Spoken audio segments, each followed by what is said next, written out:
te abençoe.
Muito bom dia, igreja. O que você viu aí foi uma pequena apresentação de uma proposta de visão ministerial da igreja, para que a igreja tenha clareza e consciência do que são os investimentos da Nova Aliança, na dedicação como igreja, do que a gente está fazendo, do que a gente está propondo como a essência dessa igreja, o DNA dela, talvez. Se você não estava aqui no domingo passado, deixa eu te contar. No culto da noite a gente apresentou para as pessoas um pouco da história da Nova Aliança e disse que desde a origem dela, quando o pastor Robson colocava no seu coração as ideias que formariam essa igreja, desde o princípio havia um tripé sustentando o que seria esse ministério. Uma ideia de que a igreja precisava ser sustentada pelo ensino da palavra, e esse seria o centro, a exposição da palavra como aquilo que alimenta o povo de Deus, que faz com que o povo cresça em santidade, em devoção. Então, a centralidade da palavra, do ensino na igreja, um foco missionário de investimento em missões e missionários, e estava lá já na origem da igreja essa ideia, porque você vê isso na realização, por exemplo, das conferências missionárias. A gente faz 25 anos de igreja, e estamos realizando nossa 25ª conferência missionária, missões sempre como um dos tripés da igreja. E, por fim, o pastor Robson disse que tinha no coração dele promover a vida cristã, a comunhão das pessoas na igreja, essa noção de que a gente é família, e por ser família, edificamos nossas vidas juntos, e assim nos encorajamos ao testemunho da fé cristã, fora dessas paredes, e assim juntamos essas ideias. Pode pôr meu slide lá, Juliano, por favor? Juntamos essas ideias, ele virá uma tela amarela, e opa, está aí ela. Vida, ensino e missões, nossa pequena palavrinha vem, para ser talvez um lema da nossa igreja, para você sempre que pensar o que a Nova Aliança está fazendo, você vai lembrar que ela está investindo em vidas, ensinando a palavra, e investindo em missões. E você, como participante, membro da igreja, como que eu participo disso?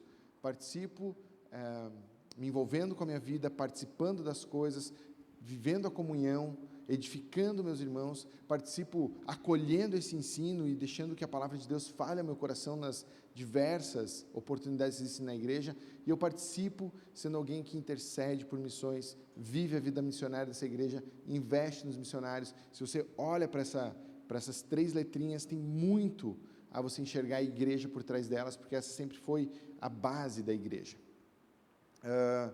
Se você reparar, o logotipo ali que foi criado por VEM, é porque, no fim das contas, a gente lembrar de vida, ensino e missões, é também um jeito da gente fazer um convite a todos que ouvem a gente falar dessa vivência de ministério, dizendo, vem participar com a gente.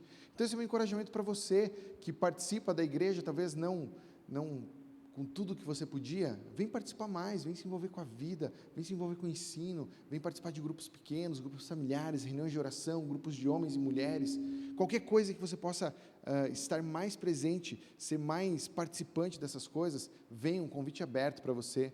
A possibilidade de servir, de se dedicar ao ministério dessa igreja, vem servir com a gente. Tudo isso, portas abertas, uma igreja realmente de braços abertos para acolher você que está chegando e conhecendo a igreja. Vem conhecer mais, vem descobrir o que é essa vida, vem crescer com esse ensino, vem participar das missões.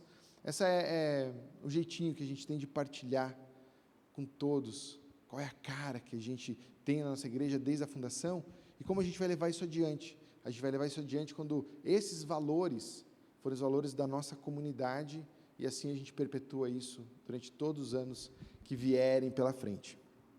Estou falando de tudo isso porque então a gente se propôs nos cultos de domingo que viriam após ao culto de celebração do domingo, não os após, do culto de celebração do aniversário em diante, cada um dos domingos a gente tocar no ensino de uma dessas letras. No domingo passado, no domingo à noite, o pastor Robson nos encorajou à vida cristã, falando que essa vida cristã que vive segundo as promessas de Deus é uma vida de fé, de obediência e de coragem. E diante da terra prometida, a gente viu como aquele povo precisava de fé, obediência e coragem para viver as promessas de Deus. A vida cristã é vivida com sua fé, com sua obediência e com a sua coragem.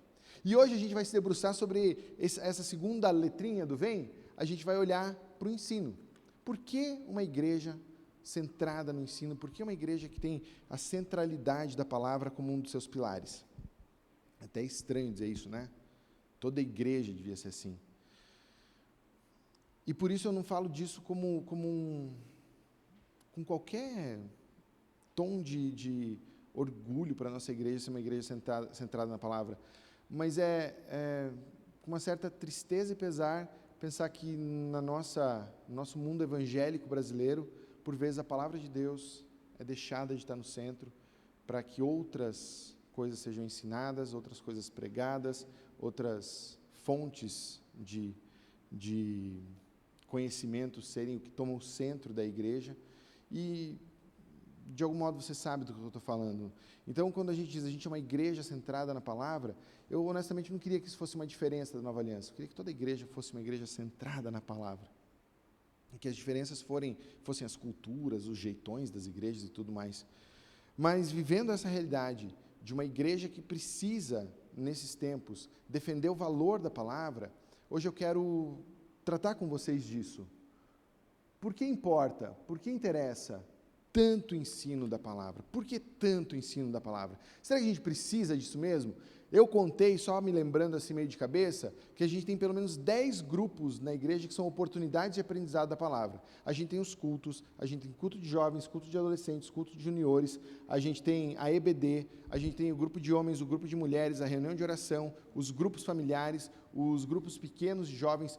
Todos esses grupos, quando se reúnem, a palavra é aquilo que vai nortear o grupo. Vamos sentar para estudar a palavra, vamos sentar para aprender a palavra. Será que é um exagero? Será que não está sobrando? Será que a gente não podia fazer no grupo de homens algo como aulas de marcenaria e carpintaria?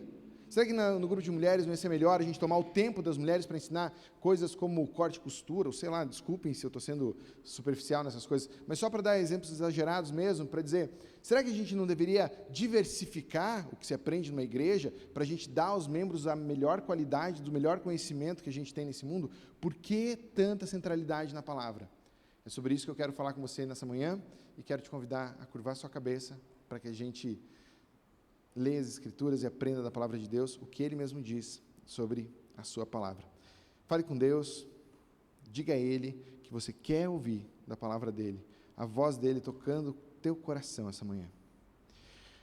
Deus, junto com os meus irmãos aqui, Deus, eu me abro à tua palavra e peço que essa palavra viva e poderosa venha moldar os nossos corações nessa manhã. Vem falar com a gente, Senhor, a gente precisa de Ti. E encontra, Deus, nas Escrituras, a Tua voz, que fala profundamente aos nossos corações.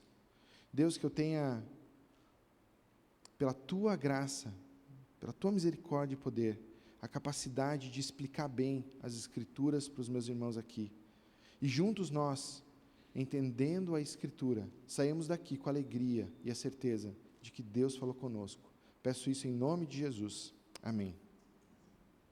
A gente vai pensar sobre esse tema do porquê tanto ensino bíblico numa igreja, passando por 3 pontos em relação à palavra. A gente vai falar sobre o poder dessa palavra, a gente vai falar sobre a utilidade dessa palavra, você vai entender o que eu quero dizer com isso, e a gente vai falar sobre a resposta que damos a essa palavra. A gente começa a ver sobre o poder da palavra de Deus, no Salmo 19. Se você tem sua Bíblia aí, você pode abrir comigo lá no Salmo 19.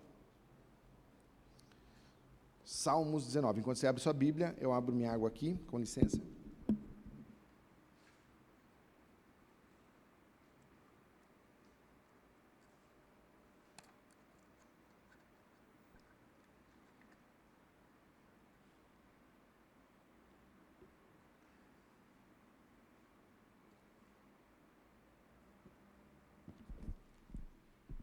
Salmo 19, do versículo 1 ao 6, diz assim: Os céus declaram a glória de Deus. O firmamento proclama a obra das suas mãos. Um dia fala disso a outro dia, uma noite revela a outra noite. Sem discurso nem palavras não se ouve a sua voz, mas a sua voz ressoa por toda a terra e suas palavras até aos confins do mundo. Nos céus ele armou uma tenda para o sol, que é como um noivo que sai do seu aposento e se lança em sua carreira com a alegria de um herói. Sai de uma extremidade dos céus e faz o seu trajeto até a outra, nada escapa do seu calor. Até aqui por enquanto. O salmista, autor desse salmo, é o rei Davi. E ele faz um simples exercício que para nós é muito possível, numa bela noite iluminada, numa bela noite de céu estrelado, ele olha para o céu e fala: uau, incrível, existe um Deus Criador, esse céu declara o tamanho dele, a imensidão dele, os céus declaram a glória de Deus. Quando Davi se refere aos céus declaram a glória de Deus, depois ele faz uma menção ao sol, e essa glória declarada na criação, ele está fazendo uma referência ao que a gente chama de revelação geral. O que é revelação geral? Revelação geral é esse testemunho de toda a criação de que existe um Criador. E é incrível como isso tem ganhado força no nosso mundo.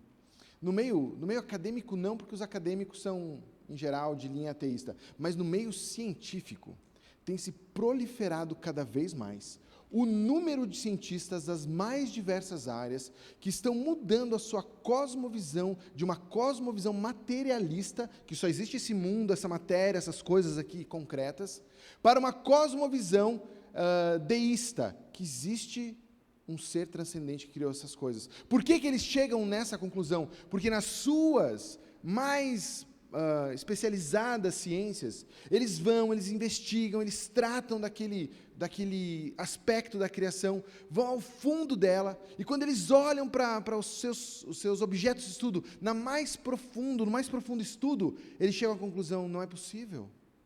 Não é possível isso não ter sido projetado por alguém, não é possível que não exista alguém que tenha pensado sobre essas coisas, organizado elas, articulado elas, criado elas.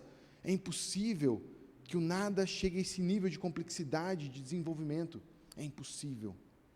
Porque cada cantinho dessa criação que Deus fez, Ele criou nesse cantinho um testemunho de que existe um Criador. E aí, só um dos casos, por exemplo, que eu posso te contar, é do cientista que mapeou todo o DNA humano. Me fugiu o nome dele agora.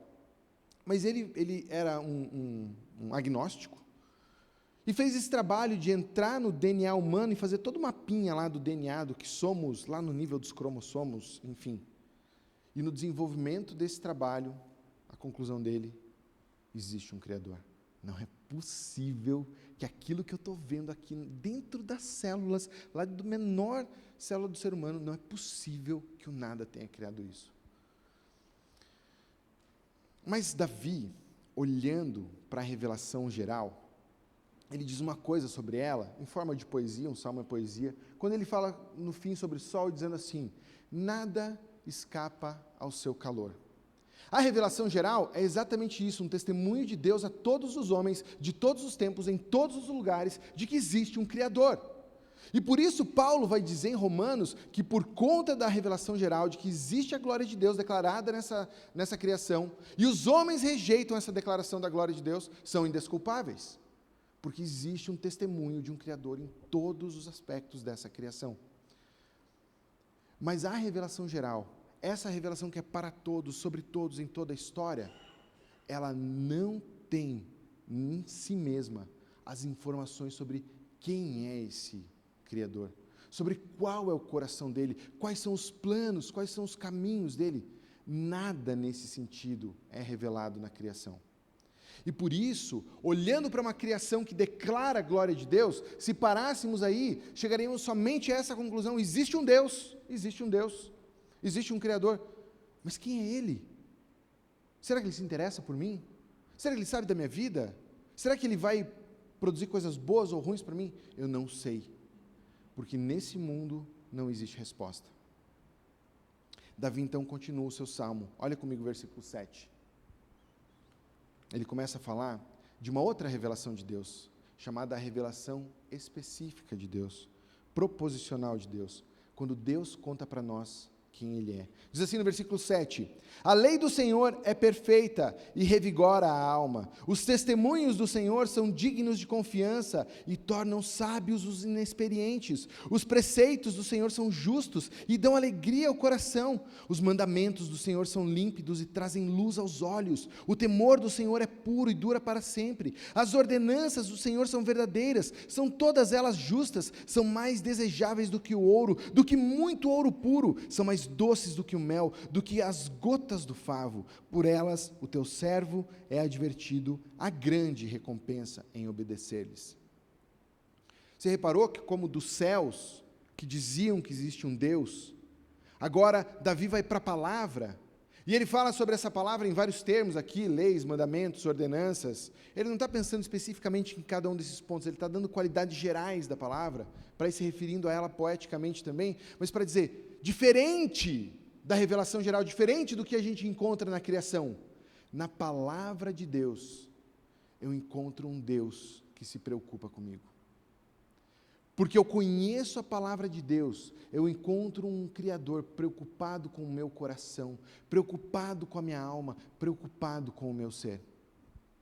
E Davi, nesse salmo, se esforça muito para te dizer isso. Eu vou te mostrar uma coisa aqui, por favor, não se assuste. É hebraico. Ah, desculpe, o hebraico está para o outro lado, já volto lá no hebraico. Ai, que susto. Se você é cardíaco, feche os olhos. Essa é a palavra hebraico que Davi usa para quando ele diz que a palavra de Deus revigora o seu coração, restaura o seu coração. Não se assuste com o hebraico, está aí só para te divertir, tá bom? Não se assuste. Mas o que eu quero que você saiba e aprenda é que Davi, nesse salmo, ele tem uma língua hebraica que é uma língua limitada. É uma língua que era limitada em 3.000 palavras, a nossa tem mais de 10.000. E com essas 3.000 palavras, acho que sim, bom, enfim, de 3 a 5.000. Os hebreus, para dizerem as coisas que eles diziam, eles então pegavam as palavras poucas que eles tinham e criavam modificações em cima delas para te dizer exatamente o que ele queria dizer e faltavam palavras. Então você está vendo aí o que é o verbo restaurar, o verbo revigorar, tá bom? Se lê shub. Daqui para cá é um terror. Você está com medo de uma palavra, imagina eu que tive que estudar 2 anos disso. Mas aí, na conjugação dos verbos, isso vai ganhando alguma intensidade, alguma força, algum jeito. Davi podia ter usado só essa palavra para dizer assim, ó, a palavra de Deus restaura a tua alma, a palavra de Deus revigora a tua alma.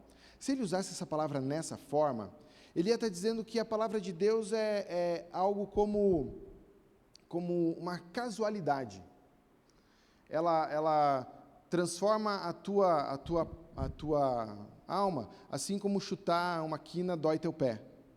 É isso, é casual. Mas ele não queria te dizer que é uma casualidade, que é meio algo que acontece por acaso, que a palavra de Deus transforma a sua vida. Ele pega essa palavra, ele faz umas transformações dela assim, ó, tchan, tchan, tipo Transformers, ó, tchan, tchan, tchan, tchan, e vira essa palavra aqui. É o mesmo verbo. Eu estou mostrando isso para você só para dizer, ele está usando todos os recursos que ele tem na língua dele para te dizer que a palavra de Deus não é por acidente que ela te transforma, que a palavra de Deus ela é imbuída do próprio poder de Deus e assim ela é causadora da restauração da sua alma. O que isso significa? Significa que a palavra de Deus vem com um poder ativo de Deus na palavra, que não está na tua força, que não está no teu poder a tua transformação, de você se esforçar e se esmagar para ser aquele que tenta pôr em prática a palavra, mas que na medida em que você se abre para essa palavra, ela conduz tua vida, ela te toma nos braços e te leva à santidade, ela restaura e revigora a sua alma. Há um poder na própria palavra de trazer vida onde ela não existe. Você lembra do texto de Ezequiel, no Vale dos Ossos Secos? E ele olha para um exército todo seco em ossos, e quando esse exército é visto por ele todo seco em ossos, ele fala: Deus, o que eu faço aqui? E Deus diz para ele: profetiza, anuncia a minha palavra. E na medida em que Ezequiel começa nesse vale de ossos secos, falar a palavra de Deus vai dando a esses ossos secos tendões, juntas, carne. E por fim, esse exército de pé, ainda não vivo, a profecia continua e eles recebem o Espírito de Deus para serem revigorados.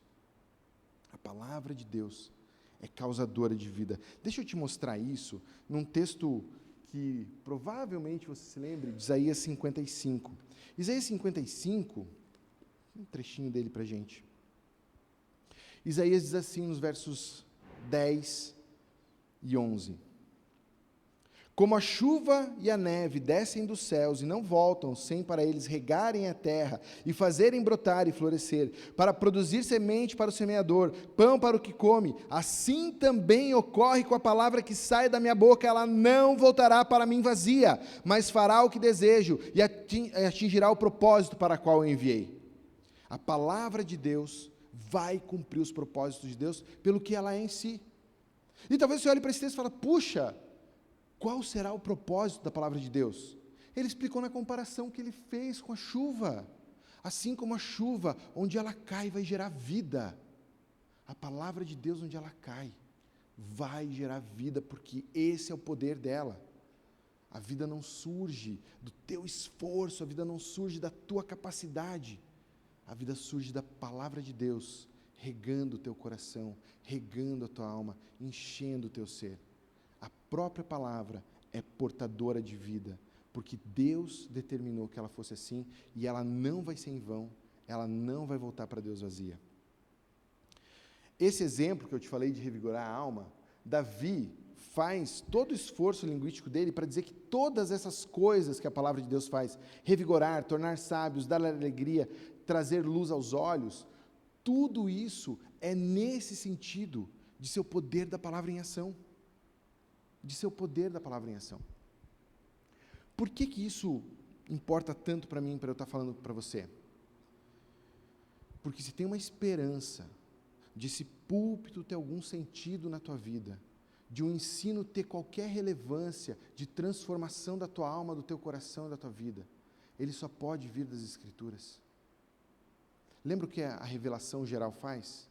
Ela te conta que existe um Deus. Não é estranho, por qualquer ciência, você chegar a conclusões que parecem com a palavra de Deus, porque é a verdade, porque Deus é o Deus da verdade, assim a verdade dele está espalhada em todas as ciências. Sim, isso é verdade. Mas não existe capacidade humana de investigação da criação que vá trazer para você a cura do teu coração, a alegria do teu ser, a paz interior que só Deus pode te dar.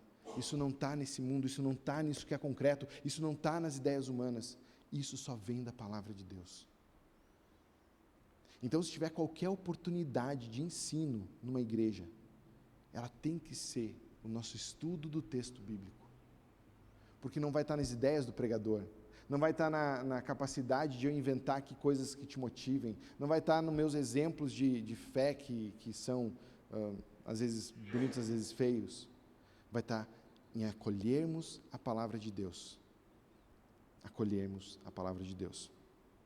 Deixa eu te dar uma ilustração para você, talvez, se apropriar dessa ideia de que a palavra tem um poder em si mesma. Quero mostrar para vocês essa ilha. Ela se chama Kiribati. Kiribati é uma ilha naquele meião de mundo entre Austrália e América do Sul. Sabe aquele lugarzinho ali do mundo? Eu vou te mostrar no mapa, no globo, onde está Kiribati. Dá uma olhada lá em Kiribati. Ah, não, essa aqui é bonita, né? Essas maravilhas que Deus criou, olha que incrível. Olha onde ela está no globo terrestre. Achou Kiribati ali? Vou mostrar para você ali, ó.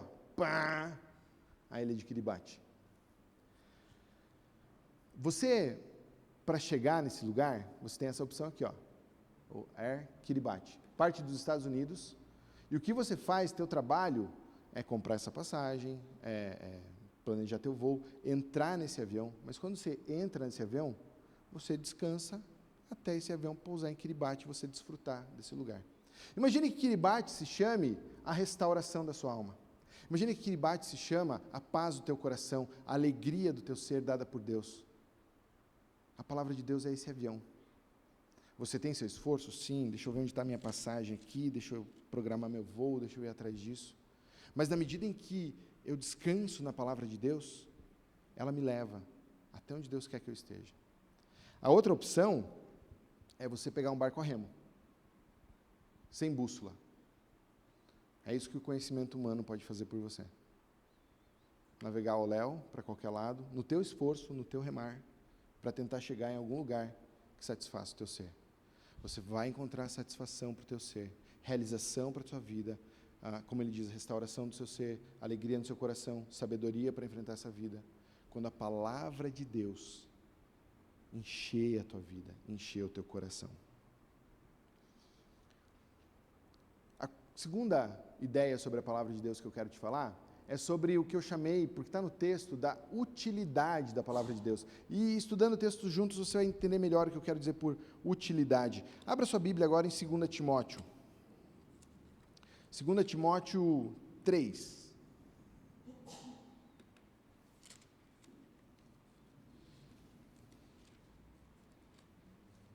Segunda Timóteo, capítulo 3, versículo 16 em diante, diz assim.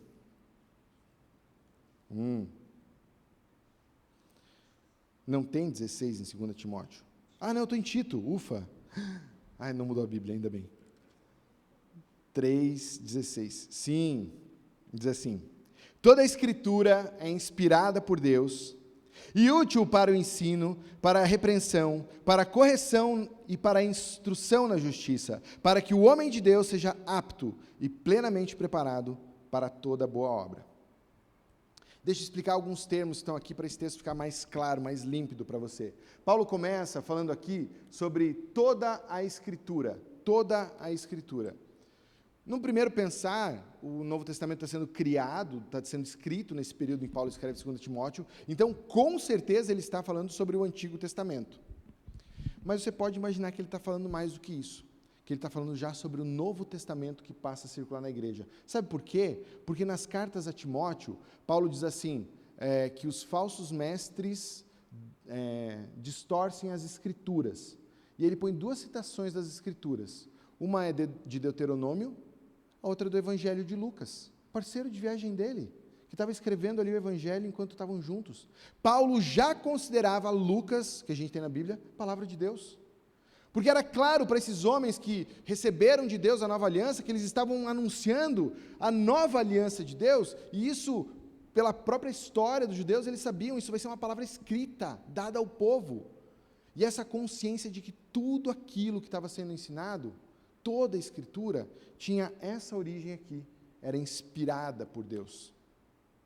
Inspiração é um dos mistérios, tal qual encarnação, tal qual trindade, que a gente não chega à solução plena de como isso acontece, porque a inspiração me diz que homens, como eu e você, escrevendo para as circunstâncias das vidas deles, dos povos deles, querendo dizer o que queriam dizer, eram ao mesmo tempo usados pelo Espírito Santo para dizer exatamente aquilo que seria a palavra de Deus. Quando a gente olha para toda a Escritura inspirada, esse toda engloba cada palavra, engloba cada expressão. Por isso que quando o Léo cantou aqui no louvor dizendo assim, tua palavra não passará, Jesus diz, nem um pingo vai passar dessa palavra, porque até os pingos nas palavras foram inspiração do Espírito Santo, é a palavra de Deus. Isso faz sentido quando a gente então se propõe a pregar, e diz assim, gente, eu quero analisar aqui uma palavra com vocês, para entender o que ela significa, porque o que a gente está tentando entender quando a gente faz isso é, o que Deus quis dizer, Qual que é a vontade do Espírito em colocar nessas palavras esse termo? E por isso que o estudo da Bíblia aqui nos nossos cultos tem que ser um estudo que segue a palavra, que tenta entender o texto. Não pode ser um partir do texto para as minhas ideias, um partir do texto para aquilo que ele me inspira. É um partir do texto para o texto, porque é isso que transforma a minha vida, é isso que vai restaurar o meu ser. Aquilo que Deus nos entregou, na expressão inspirado, expressão grega, como que de bandeja, trazendo na mão dos autores aquilo que eles deviam escrever. Mas aí Paulo diz que essa palavra, inspirada por Deus, olha a palavra que ele usa ali, é útil. Útil é uma boa tradução, mas ela perde uma noção que é muito legal. Ser útil, nesses termos aqui que Paulo usa, é ser rentável, lucrativo. É aquilo que faz prosperar. O que ele quer dizer em relação a isso, a palavra de Deus? É como aquilo que você faz para uma árvore e você fazendo ela frutifica. É aquilo que você faz para qualquer coisa se desenvolver. Então a palavra de Deus, ele está dizendo, é aquilo que vai provocar desenvolvimento, é aquilo que vai fazer os frutos surgirem, é aquilo que vai fazer a vida brotar mais uma vez. Por isso que toda palavra é útil, toda palavra é imbuída mais uma vez desse poder. Para que ela então é útil? O que ela vai fazer que vai prosperar? O que ela vai fazer que vai frutificar? Tudo aquilo que a gente precisa de ensino, de repreensão, de correção e instrução na justiça. Tudo isso que faz parte de ser formado povo de Deus, a palavra de Deus vai fazer isso prosperar na sua vida. Precisa aprender mais sobre Deus, sobre a vida? Palavra de Deus. Precisa ser corrigido nos seus caminhos? Precisa de sabedoria para as decisões? Palavra de Deus. Precisa aprender qual é o caráter novo que Deus chama? Palavra de Deus. Porque é ela quem vai fazer essas coisas se desenvolverem em você, é ela quem vai dar essa nova vida a você, é ela quem vai fazer prosperar a vida que você tanto anseia, por ter sido chamado por Jesus a viver uma nova vida com Ele. Mas tem mais uma coisa bem especial nesse texto, quando Paulo aqui fala sobre, para que o homem de Deus seja apto e plenamente preparado para toda boa obra. A gente usa homem de Deus num sentido entre amigos aqui, homem de Deus, dizendo você é crente, ok para esse uso. Mas exatamente esta expressão homem de Deus aqui, ela ocorre 3 vezes na Escritura e só. Uma vez é essa, a outra é de Paulo, escrevendo para Timóteo também, e aí Paulo chama Timóteo de homem de Deus, no sentido de ele ser um mestre da palavra. E diz a Timóteo, você é homem de Deus, você que vai ensinar na igreja, cuida do teu caráter, cuida da tua vida. Você é homem de Deus, esse que ensina a palavra. E o outro uso de homem de Deus na Bíblia é para Moisés, o homem de Deus Moisés. Então parece que Paulo está pensando exatamente nessa pessoa, que tem uma Bíblia em suas mãos, no nosso caso, tem alguém ali que precisa ouvir dessa palavra, e esse alguém que está ali, precisando ouvir um conselho, precisando ouvir uma orientação, precisando ouvir um ensino, ele precisa que esse homem de Deus confie na palavra. Confie no que a palavra contém, para suprir todas as demandas que forem trazidas a alguém que ensina a palavra. Por isso que Paulo fala que o homem de Deus, tendo a palavra, está apto e plenamente preparado. O que ele quer dizer com isso? Você é homem de Deus, você ensina a palavra, você não precisa de mais nada. Você não precisa de mais nada. O que eu quero dizer com mais nada? Mais nada. Porque na palavra de Deus tem tudo o que Deus, na sua sabedoria, na sua onisciência, sabia que era necessário ser dado ao povo de Deus, para que a gente se cuide, a gente se edifique, a gente cresça em santidade, para que você tenha uma vida piedosa, uma vida que agrada a Deus, uma vida plena de satisfação, porque Deus do céu olha para a sua vida e sorri.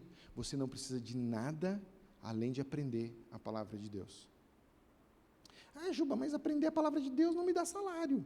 Não, eu sei, e tem muitas coisas nesse mundo que você vai fazer, vai aprender para ser expert na sua área, para ser muito bom no seu conhecimento. Claro que sim, mas se você não tivesse isso, não ia te fazer falta para você ser piedoso. Se você não tivesse isso, não ia te fazer falta nenhuma para você crescer em santidade, porque tudo que você precisa para crescer em santidade, a palavra de Deus tem. E com isso eu quero te dar um encorajamento, porque Parece que eu dizendo que isso era para Timóteo, para Moisés, você já diz, então não é para mim. Muito ao contrário. Porque este mesmo Novo Testamento diz para os crentes, aconselhem-se uns aos outros, edifiquem-se uns aos outros, cuidem uns dos outros. Se vamos cuidar uns dos outros, se vamos nos edificar uns aos outros, da onde vai vir o conhecimento, da onde vai vir a informação, de onde vai vir o ensino que a gente vai dar uns aos outros? Da palavra, porque ela é suficiente. A gente não precisa de mais nada, ela é plena para dar para a gente tudo o que a gente precisa.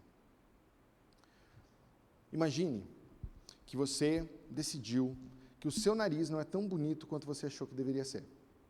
Você quer um narizinho mais bonitinho, assim, sabe, fininho, sei lá, ou sua orelha, ou seu cotovelo, sei lá. Você está incomodado com o seu ombro ser irregular? Não sei. Aí você marca uma cirurgia plástica. Você fala, não, eu vou fazer uma plástica, eu vou corrigir aqui meu joelho que tem uma verruguinha que eu não gosto, não sei. E você marca a cirurgia plástica, você vai até o cirurgião, e indo até o cirurgião, você deita na maca para ser cirurgiado, sei lá se existe esse verbo, e então, você olha ao lado da sua maca e você vê os instrumentos do cirurgião ali. Talvez tua orelha seja cortada mesmo, talvez teu nariz fique menor. Entendeu? Mas as ferramentas que ele está usando não são aquelas apropriadas para deixar você belo e bonito. É isso que acontece quando a gente não confia na palavra de Deus para cuidar uns dos outros. A gente usa outras ferramentas. A gente usa aquilo que até pode cortar fora alguma coisa que está errada. Até pode quebrar alguma coisa que está feia. Mas ela não vai te deixar bonito para Deus. Ela não vai te deixar belo aos olhos de Deus. Porque o que vai te deixar belo aos olhos de Deus é você crescer no teu conhecimento e vida da palavra. E aí, por fim, a gente vai ver a resposta que a gente pode dar à palavra de Deus. Por que a resposta que a gente pode dar à palavra de Deus? Porque esse incrível Deus, que nos deu uma palavra poderosa, que é capaz de transformar nossas vidas, ainda assim, Ele deixa você com a possibilidade de dizer sim ou não para essa palavra. Eu vou te mostrar duas histórias, tem bastante texto, mas o que a gente vai pensar sobre as histórias não é tão longo assim, então não se assuste. A primeira que a gente vai ver está em Neemias capítulo 8. Neemias capítulo 8. Neemias é aquela história de Jerusalém que havia sido destruída, ser reconstruída, seu templo foi reconstruído, a adoração voltou a Jerusalém depois do exílio, e os muros da cidade foram reerguidos, dando à cidade segurança, autonomia, e assim Jerusalém voltava a ser uma cidade habitável. O povo de Deus está feliz demais com isso, estão celebrando isso. Jerusalém está de volta, o povo está reunido. E então eles fazem um encontro do povo de Deus. Olha o que acontece nesse encontro do povo de Deus. Eu vou ler pela tela para conseguir passar aqui o slide com vocês. Todo o povo juntou-se como se fosse um só homem na praça, em frente à porta das águas. Pediram ao escriba Esdras que trouxesse o livro da lei de Moisés, que o Senhor dera a Israel. Assim, do primeiro dia do 7º mês, o sacerdote Esdras trouxe a lei diante da Assembleia, que era constituída de homens, mulheres e todos os que podiam entender. Todos os que podiam entender, veja que faz sentido tirar as crianças do culto, mas vamos em diante. Ele a leu em voz alta desde o raiar da manhã até o meio-dia. Nisso continuamos sendo bíblicos. O culto acaba antes do meio-dia, não se preocupe. De frente para a praça, em frente à porta das águas, na presença dos homens, mulheres e de todos que podiam entender. E todo o povo ouvia com atenção a leitura do livro da lei. O escriba Esdras estava numa plataforma elevada de madeira, construída para a ocasião. Olha, isso não parece um culto? Tem um homem numa plataforma mais alta, com a Bíblia aberta, lendo, as pessoas ouvindo, hora para acabar, igualzinho a um culto. Ao seu lado à direita estavam Matatias, Sema, Anaías, Urias, Ilquias e Maacéias. E à esquerda estavam Pedaías, Misael, Malquias, Hassum, Rasbadana, Zacarias, Mesulão. Esdras abriu o livro diante de todo o povo, e este podia ouvi-lo, pois ele estava num lugar mais alto. E quando abriu o livro, o povo todo se levantou. O povo todo se levantou para ouvir a palavra, a reverência, nesse sentido cultural. Mas no sentido do coração, o coração que a gente precisa ter. A palavra de Deus é dita, é lida, é mostrada. Reverência. Vou ler a Bíblia. Tem na tela aqui o texto. Reverência. A palavra de Deus vai ser anunciada, a palavra de Deus vai ser lida. Esdras louvou o Senhor, o grande Deus, e todo o povo ergueu as mãos e respondeu: Amém, amém. Então eles adoraram o Senhor prostrados, rosto em terra. Os levitas, Jesua, Bani, Serebias, Jamim, Acube, Sebatai, Rodias, Maacéias, Quilia, Azarias, Josabade, Hanã e Pelaías, não confunda com o Pedaías ali de cima, é outro cara. Pelaías, instruíram o povo na lei, e todos permaneceram ali. Leram o livro da lei de Deus, interpretando e explicando, a fim de que o povo entendesse o que estava sendo dito, o que estava sendo lido, desculpe. Então Neemias, o governador, Esdras, o sacerdote e escriba, os levitas que estavam instruindo o povo, disseram a todos: esse é dia consagrado ao Senhor Deus, nada de tristeza e choro, pois todo o povo estava chorando enquanto ouvia as palavras da lei. E Neemias acrescentou: podem sair e comam e bebam do melhor que tiverem e repartam com os outros que nada têm preparado. Este dia é consagrado ao Senhor, não se entristeçam, porque a alegria do Senhor os fortalecerá. Os levitas tranquilizaram o povo, dizendo: acalmem-se, porque este é um dia santo, não fiquem tristes. Então todo o povo saiu para comer e beber, repartir com os que nada tinham preparado, e para comemorar com grande alegria, pois agora compreenderam as palavras que lhes foram explicadas. Uma história da leitura da palavra de Deus para um povo que não lembrava, não conhecia a palavra de Deus. Monta-se um cenário, parece um culto, a gente falou, parece uma igreja reunida, Esdras num lugar mais alto, falando o texto, ensinando o texto, lendo o texto. Na medida em que esse povo ouve o texto, quebrantamento, choro, dor, e ainda levitas caminhando pelo povo e tomando a palavra e explicando, dando exemplo, dando ilustração, fazendo de tudo para as pessoas entenderem a palavra de Deus. E o resultado disso, um povo quebrantado, um povo ali que chorava. Mas veja que maravilha, os líderes dizem: não, gente, a palavra de Deus está te quebrantando, está te mostrando o teu pecado. Ok, isso dói, isso é um problema? Sim. Mas é uma alegria você ter ouvido a voz de Deus. É uma alegria Deus ter falado com você. Celebre, porque sem essa palavra você seria cego, você ia viver morto nos seus pecados, você ia continuar fazendo as mesmas coisas e caminhando em direção à morte. Deus falou contigo que teu caminho está errado, é dia de alegria, Deus falou com a gente. E o povo sai a celebrar: Deus falou comigo, com alegria, porque eles tinham ouvido a palavra do Senhor. Você já deve ter me ouvido sugerir para você fazer essa oração muitas vezes, antes de uma pregação, dizendo: diga a Deus: Senhor, eu quero ouvir tua voz. Porque a palavra de Deus, que é viva e eficaz para transformar a sua vida, que ela vai responder a todas as questões profundas da sua alma, porque ela tem todo o conteúdo necessário, ela ainda assim pode ser uma palavra que você rejeite no seu coração, que você endureça e diga não para o que Deus está dizendo. Você não permita quebrantamento, você não permita mudança de vida. Nos reunimos como povo de Deus, para ouvir da palavra de Deus, para sermos transformados por Deus. E se você não quer admitir isso, eu admito por você: mudança dói. Ser transformado dói. Ser visto num espelho dói. Mas que imensa alegria existe em saber que esse Deus se importa comigo. Que isso que a palavra traz para o meu coração é porque Ele quer restaurar a minha alma, dar alegria ao meu coração, me refazer dos cacos que eu estava. Então celebremos a palavra de Deus, nos alegremos com a palavra de Deus, porque esse é o centro do ensino da igreja.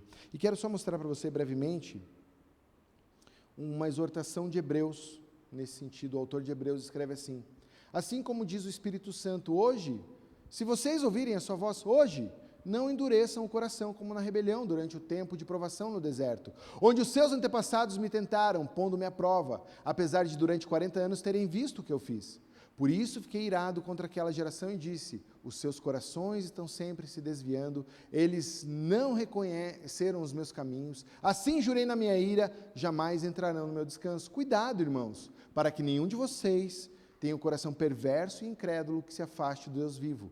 Pelo contrário, encorajem-se uns aos outros todos os dias durante o tempo que se chama hoje, de modo que nenhum de vocês seja endurecido pelo engano do pecado. O autor de Hebreus coloca como exemplo aquele povo que o pastor Robson pregou na semana passada. diante da terra prometida, com as promessas de Deus em suas mãos, o que esse povo fez com a promessa de Deus? Não confio. Não sei não, hein? Não sei não se está aqui tudo que eu preciso, não sei não. Não sei não se isso aqui tem capacidade de restaurar minha alma mesmo. Não sei não se isso aqui pode me dar a vida que promete. Não sei não. Não sei não. Foi isso que esse povo fez diante da terra prometida. Não sei não essas promessas de Deus. E então o autor de Hebreus usa esse exemplo para dizer, não caiam no mesmo erro. Hoje, se você ouvir a voz de Deus, creia, se aproprie dessa promessa. É verdade para a sua vida, não deixe de crer, persevere. E assim diz para a gente como igreja, a cuidarmos uns dos outros, para não termos um coração incrédulo. Incrédulo no quê? Na palavra. Para não termos um coração que se desvie do quê? Da palavra. E assim como igreja a gente possa se edificar, se encorajando a sermos o povo da palavra. E aí a gente vem no culto. Domingão, estamos aqui. Você olha para o lado, teus irmãos estão aqui também. E essa nossa convicção de uns aos outros nos encoraja. Você está aqui ouvindo a palavra de Deus, eu também. Você está aqui ouvindo a palavra, eu também. Eu preciso da palavra, eu também. Somos encorajados pela presença. Somos encorajados pelos testemunhos. Quando contamos uns aos outros, aquele texto me ensinou. Eu estava fazendo algo, mas eu fazia pela minha cabeça, pelos conselhos que eu via de fora. Deus corrigiu. Nos encorajamos dizendo, mudou minha vida ter obedecido a Deus. Foi difícil seguir com dificuldade, mas ter permanecido fiel mudou minha vida. Nos encorajamos nos grupos familiares, quando a gente vai e tem como o momento da palavra um momento de sede do povo, dizendo, eu quero que Deus fale comigo, eu quero ouvir dessa palavra, o que tem para nós. Nos encorajamos a continuarmos firmes, sendo o povo da palavra. Por isso, no coração da nova aliança, desculpem, a gente tem o ensino da palavra. Aquilo que vai nos sustentar como igreja. É por anos e anos e anos e anos que Deus permitir continuar voltando à palavra, dizendo que é daqui que a gente vai encontrar a vida que a gente tanto deseja. Meus desafios para você são esses. Se abra a palavra, confie. Se abra de todo o coração, dizendo, Deus, fala comigo, está aqui. A tua revelação, que eu não vou encontrar em nenhum outro lugar, porque na criação ela não está. É aqui que eu vou te conhecer, é aqui que eu vou ouvir sobre teus caminhos, é aqui que eu vou escutar o teu cuidado, porque é o único lugar que o Senhor me deu para te encontrar. Você, como parte do povo de Deus, te encorajo também a ser um cuidador de uns dos outros. Cuide do seu irmão, cuide da sua família, encoraje a sua família na fé. Como? Pela vida que a palavra tem a dar. Seja esse, homem de Deus, mulher de Deus, que onde está sabe que a palavra de Deus tem tudo o que precisa. E talvez você fique intimidado dizendo, mas eu não sei tudo da palavra.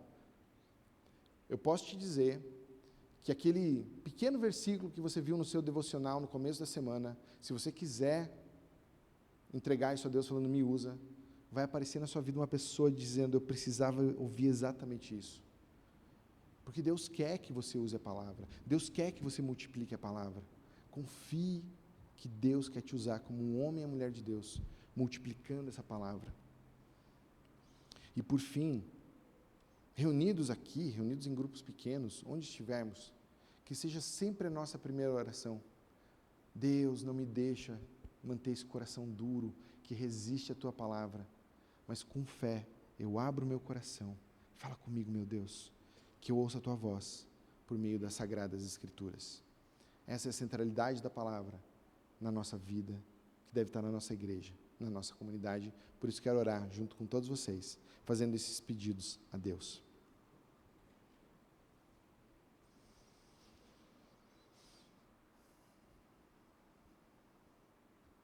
Senhor, não é estranho que o mundo, que a sociedade, que os descrentes, que os agnósticos, ataquem tão vorazmente a tua palavra. Não é estranho, Deus, ver pessoas de fora do corpo de Cristo duvidando, descrendo, buscando outros lugares para encontrar alguma vida. Mas deveria ser muito estranho a nós, teu povo, fugirmos da tua palavra. Pela história de Israel, a gente viu, não é inédito. Pela exortação que a gente viu em Hebreus, não é impossível. Por isso é uma realidade que a gente tem que lidar, Senhor. De termos corações que podem se endurecer contra a sua palavra. Deus, o que a gente pede diante disso é a tua misericórdia, Deus. O constrangimento do teu Santo Espírito para nos dizer: creia, creia, creia. E como resposta de fé, Deus, a gente abrace essas promessas, abrace essas verdades no fundo da nossa alma. E a gente pede, Deus, que tua palavra cumpra em nós o propósito pelo qual saiu do teu coração e veio na revelação das Escrituras. Que a tua palavra nos dê vida, transforme a nossa vida e nos façam homens de Deus, mulheres de Deus, que anunciam essa palavra. Peço em nome de Jesus. Amém. Amém. Marcelo vai dar um recado final sobre a conferência missionária. E então, ele encerra o culto. Quero desejar um feliz Dia das Mães para você, mãe. E que Deus abençoe sua semana. Graças a Deus que o Juba falou que o culto termina até meio-dia, porque daí qualquer coisa ocupada não sou eu, né? Mas uma das coisas muito importantes que nós temos também, que o pastor Juba mencionou aqui, foi que nos 25 anos dessa igreja, todo ano nós sempre também tivemos um coração voltado a missões. E então estamos realizando a nossa 25ª conferência missionária, e nós gostaríamos de passar para vocês como vai ser a programação, quem é o preletor. Então a programação ela começa na sexta-feira, estamos há 2 semanas praticamente da nossa conferência, e começa na sexta-feira, 19h30. Aí você pensa, nossa, 19h30, então vai ser bem corrido, vou ter que sair, passar a comer alguma coisa. Não precisa, você sai do seu trabalho, sai da sua casa, vem para cá, vamos ter esse tempo juntos, a abertura da conferência missionária, e depois nós vamos ter um tempo de comunhão, um lanche reforçado aqui, na sexta-feira, começando às 19h30. No sábado, então, nós temos a nossa programação já voltada, começando à tarde com os nossos seminários. Temos 2 seminários, começando às 15 horas o primeiro, até às 16h30, depois temos um intervalo, e às 16h45 o segundo seminário. E aí já nos preparamos, porque à noite nós temos a segunda plenária acontecendo, mas antes, entre uma e outra, nós temos um tempo de lanche.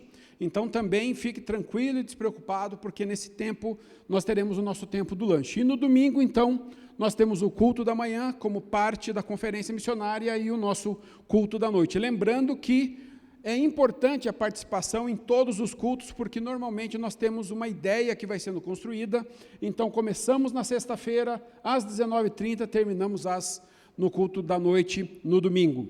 O preletor é o João Luiz Santiago, está na próxima tela. Ele é casado com a Denise, missionário da Meva. Ele trabalhou entre as etnias Yanomami e também os Macuxis por 14 anos, e hoje ele é professor no Seminário Bíblico Palavra da Vida, ali em Atibaia também.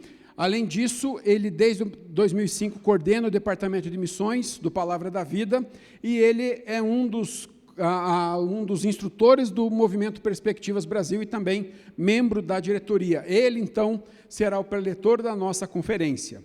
E aí vocês viram que nós falamos sobre o lanche de sábado, um tempo que nós teremos ali de comunhão, e sempre oferecemos um lanche reforçado.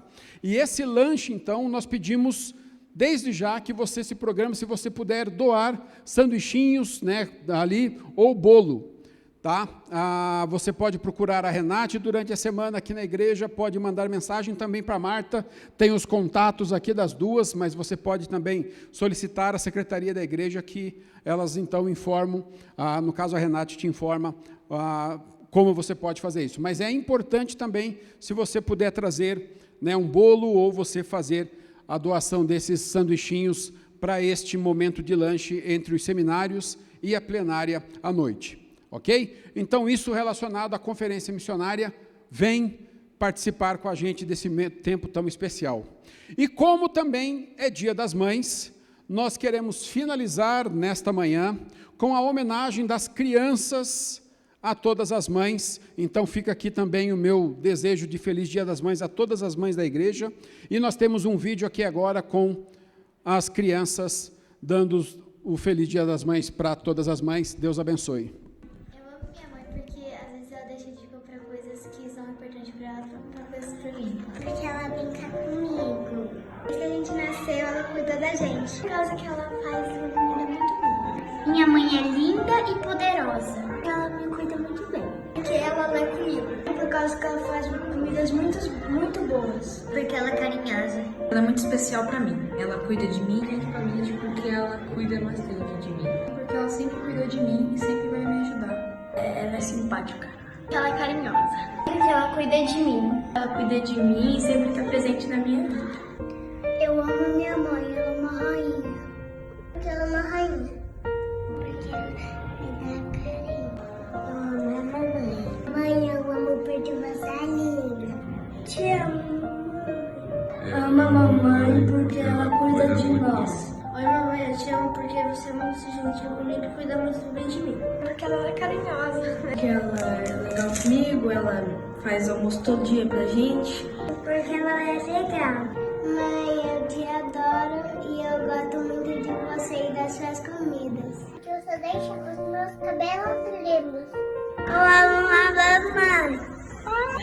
Te amo. Se a mamãe cuida de mim. Te amo, mamãe. A mamãe é poderosa. Te amo. Porque faz carinho. Porque você é minha amiga, companheira e você é muito engraçada. Eu gosto quando você faz comida para mim. Amo você.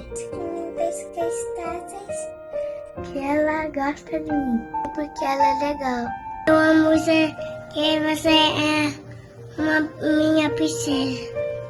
E eu te amo, porque você é a melhor mãe do mundo. Porque ela é carinhosa comigo, ela fala sobre Deus pra mim e ela cuida muito bem de mim.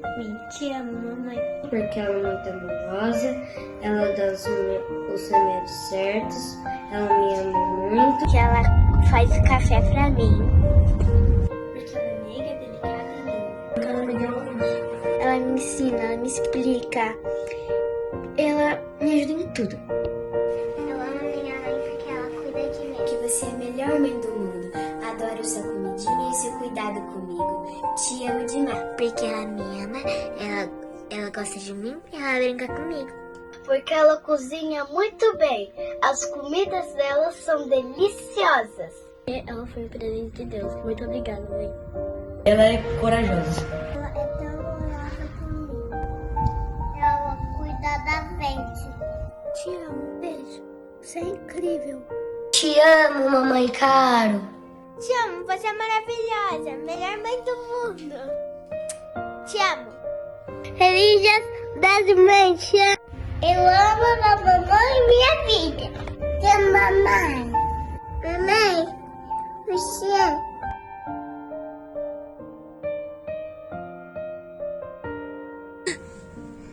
Mamãe.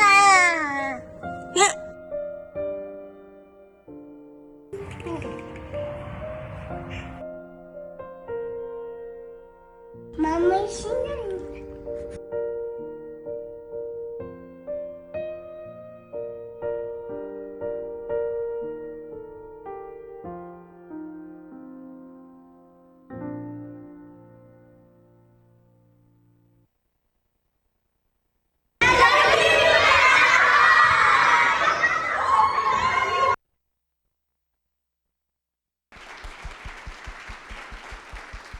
Então, bom domingo a todos, Deus abençoe. Nos vemos à noite, às 19 horas. Se você puder estar aqui, será muito bom termos esse tempo de comunhão. Deus abençoe e bom domingo a todos.